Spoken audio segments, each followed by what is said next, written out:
Assalamualaikum warahmatullahi wabarakatuh.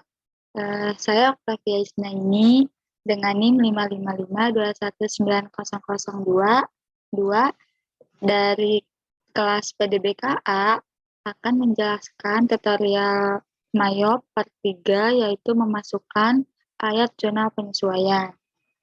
Yang pertama, kita buka dulu yang pastinya aplikasi Mayop Accounting. Setelah itu klik open, lalu pilih pada pelangi yang sudah kita buat sebelumnya, lalu klik open,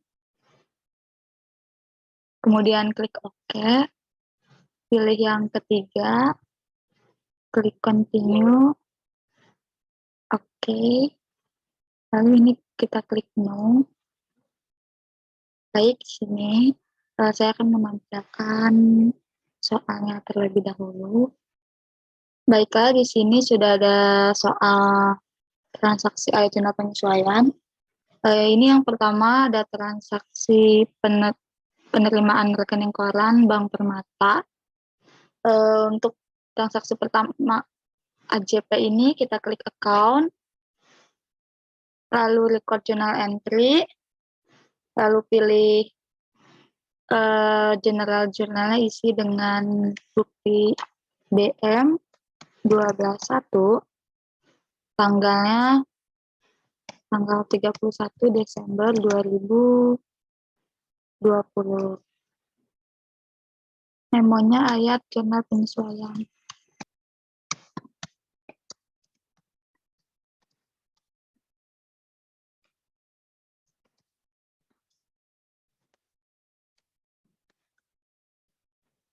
Baik, di sini untuk akun yang pertama ini yaitu cash in bank.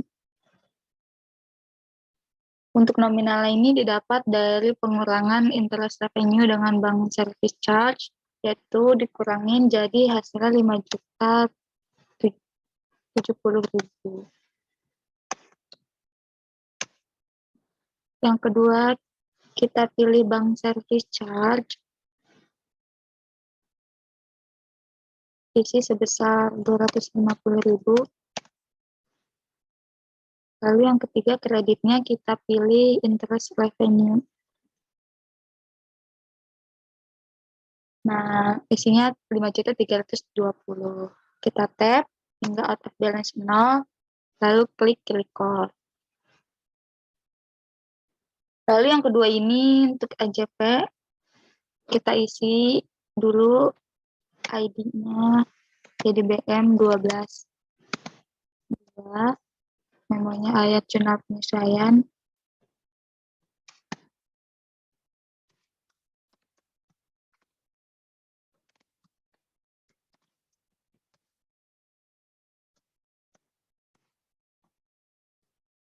Lalu yang pertama ini kita ada persediaan akhir store supplies dinilai 4.850. Nah, untuk angka yang dimasukkan ke dalam jurnal penyesuaian ini bukan yang di sini. Jadi kita harus mengetahui terlebih dahulu saldo akhir perlengkapan pada tanggal 31 Desember 2020 yang kita lihat di neraca. Ini kita tutup dulu. Caranya itu klik report, klik trial balance, lalu display.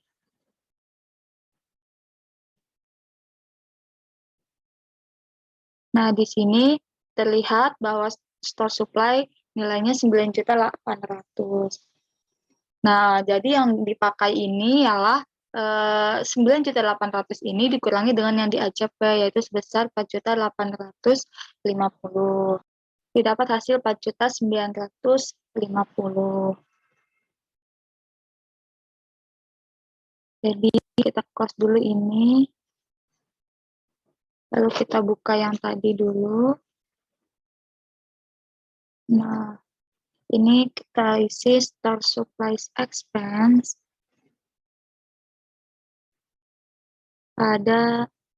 Ini isi dulu 4.950.000. Ada store supplies.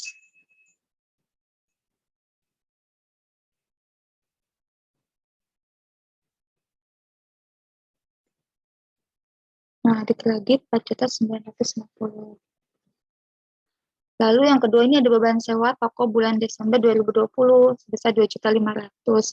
Akunnya yaitu ada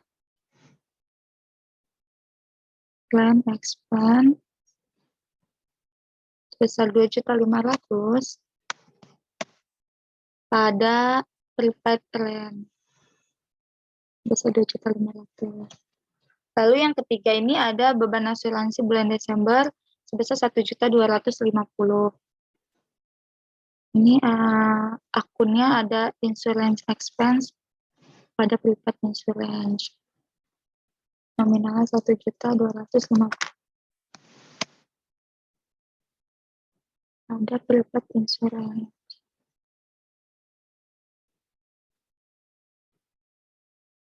Nah, di sini yang keempat kan ada taksiran kerugian piutang dagang sebesar 5% dari saldo piutang dagang per 31 Desember 2020. Jadi kita harus tahu dulu saldo piutang dagang per 31 Desember 2020 lihatnya di trial balance. Nah, di sini kan ada saldonya nih account receivable sebesar 239.800.000. Nah, ini dikali dengan 5%, lalu hasilnya dikurangi dengan allowance for doubtful debt sebesar 11.800.000. Kemudian didapatkan hasil 190.000.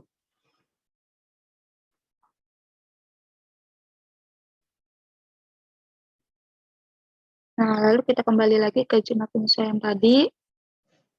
Lalu yang pertama ini kita isi dengan bad debt expense sebesar 190.000 pada allowance for doubtful debt kreditnya. Kita tap hingga out of balance 0. Jika sudah, klik record. Lalu kita close. Soalnya kita close. Nah, sekarang ketika kita akan melihat laba rugi dari hasil yang sudah kita masukkan data-datanya, kita klik report, lalu klik profit and loss yang akrual, lalu klik display. Nah, di sini ada profit and loss buat di bulan Desember, yaitu sebesar 70.505. Lalu kita ganti dulu date-nya dari 1 Januari ke 31 Desember. Kita redisplay. Nah, ini kita dapat labanya yaitu 108.475.000. Jika sudah, kita close ini.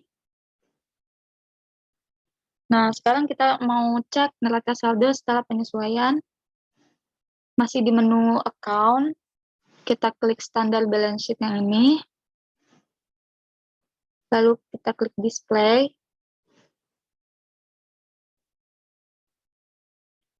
Nah, ini untuk neraca saldo Desember 2020.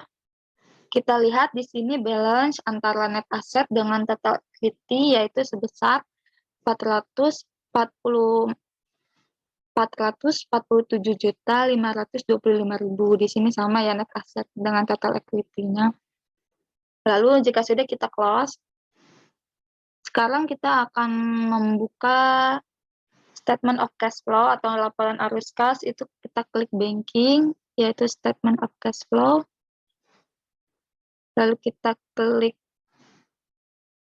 customize. Tanggalnya kita ubah dulu dari Desember. Jika sudah, kita klik display. Nah, di sini kan ada saldo kas akhirnya itu sebesar 254 juta 640.000. Nah, saldo ini harus sama dengan total cash in bank dengan petty cash pada neraca saldo atau di trial balance. Kita buktikan dulu, ini kita close dulu. Lalu kita buka trial balance, kita klik display. Nah, di sini kan ada cash in bank dengan petty cash-nya sebesar cash in bank-nya 247.290.000 dan petty cash-nya sebesar 7.350. Lalu dijumlahkan, hasilnya sama yaitu sebesar 254.640 sama dengan yang tadi dikasih di statement of cash flow ya. Dikasih kita klik close dulu. Yang tadi cash flow-nya kita buka dulu untuk membuktikan. Nah, hasilnya sama ya dengan yang tadi total cash in bank dengan petty cash. Nah, kalau udah sama kita klik close. Selanjutnya kita akan melihat kartu piutang. Kita klik sales. Kita pilih yang customer ledger.